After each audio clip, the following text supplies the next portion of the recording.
بسم الله الرحمن الرحيم. موقع الراسخون في العلم يقدم الأطوار التاريخية. بعد ذلك جاء القرامطة. لما جاء القرامطة عام 317 للهجرة، جاءوا من الأحساء، جاءوا من شرق الجزيرة العربية. لما جاءوا القرامطة جاءوا في يوم 8 ذي الحجة أبو طاهر القرمطي، فقتل الحجاج وردم ب20,000 قتيل من الحجاج ماء زمزم، وجعل فرسه يبول على مقربة من الكعبة، وقال: أنا الله والله أنا أخلق الخلق وأفنيهم أنا.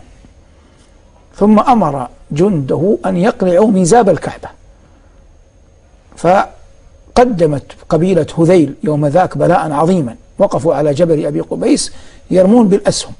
كلما صعد أحد من جنود أبي طاهر يريد أن يقلع ميزاب الكعبة ضربوه فيسقط حتى يأس أن يهدم الميزاب، لكنه تسلط على الحجر فقلع الحجر،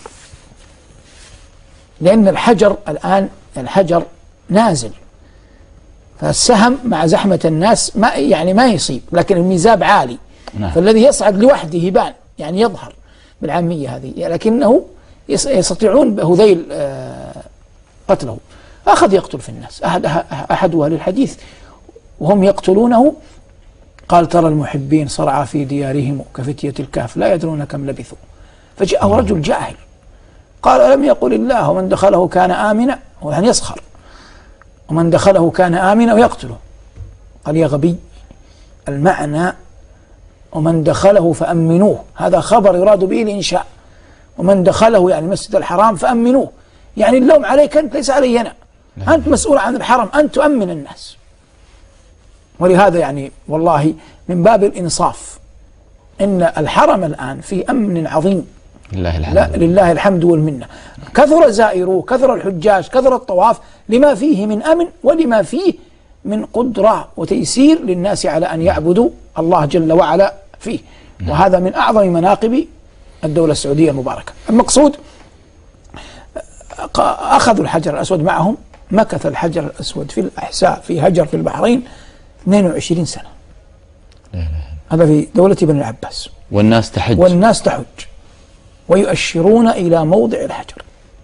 بعد 22 عاما رد الحجر في محفل كبير وشهود إن هذا هو الحجر، من أدرك الحجر منهم يعرفوه، لكنه عيد مكسر.